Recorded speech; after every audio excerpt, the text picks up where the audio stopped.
Elder holds a cigarette between her fingers, blowing a puff of smoke into the chilly night air. She glances at the cancer stick with a minor look of shame and disgust. I really ought to quit these things, she tells herself quietly, as she tosses it to the ground. Her large platform boots crush it with a minor amount of force. She sighs quietly to herself and pushes a strand of her lilac hair out of her hazel eyes. Elder uses her black painted nails to scratch at the freckles on her nose and cheeks, a trait that would make sense if people knew her natural hair color was ginger, though not like it really mattered, since it seemed that few people paid attention to this small detail. Her hand absent-mindedly pulls a thread at the hem of her tank top, whilst the other pulls at the bottom of her tartan skirt. It wasn't like Elder to wear clothes like this, but her friends had encouraged it. They had dragged her out tonight for some party, and then ditched her halfway through. A rather strange sight, however, interrupted her pitiful thoughts.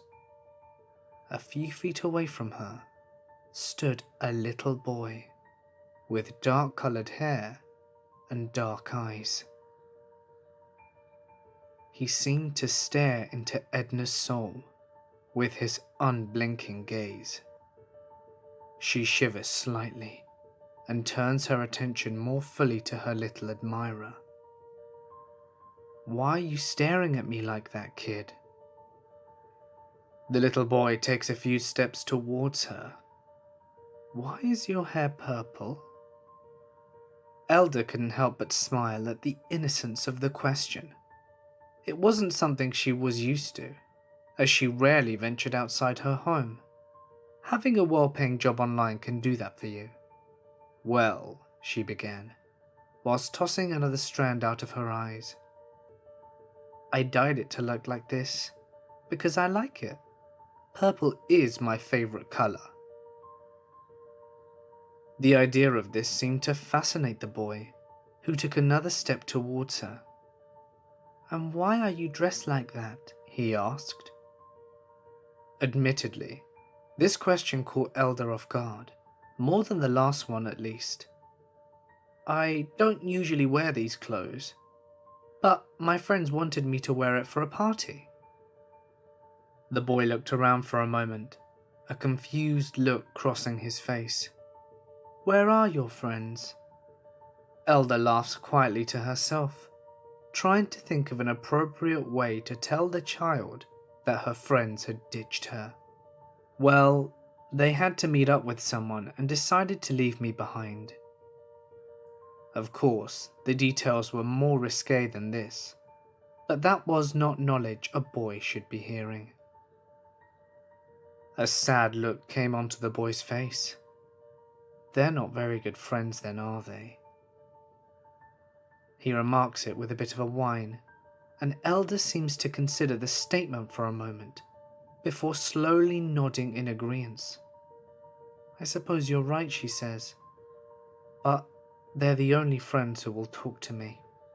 The boy perks up like a flower on a sunny morning for a moment, interested in the meaning behind Elder's words.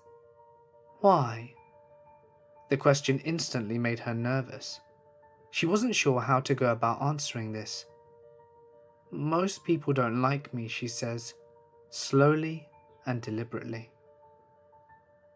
Again, the boy repeats his question. He was far too young to really understand why most people would walk on the other side of the street when seeing a girl like her.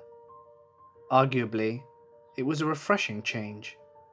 Finally, Elder sighs and sits down on the bench, close to where she was standing.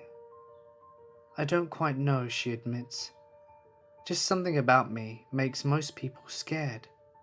They act as if I'm a monster." The boy smiles wide and goes to sit next to her. "Well, I don't think you're a monster. I think you're really nice and pretty." Elder blushes a bright shade of pink. Pretty? Me? She thinks to herself.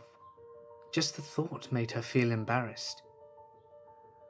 And to think it was being said by a child. What did she have to be embarrassed about? Thank you, she tells the boy quietly.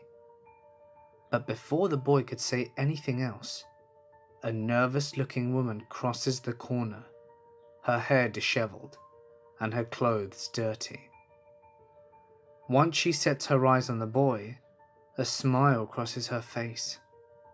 But that smile quickly fades when her eyes set on Elder. Henry, get away from it right this instant, she yells to the boy. Henry looks sadly at the woman. Why, mother? She's just been talking to me, that's all. Henry's mother ignores his pleas and drags him by the arm away from Elder, who was just watching sadly from a distance as she slowly fades away. As he was being dragged, Henry lays eyes on a small memorial plaque placed by a lamppost.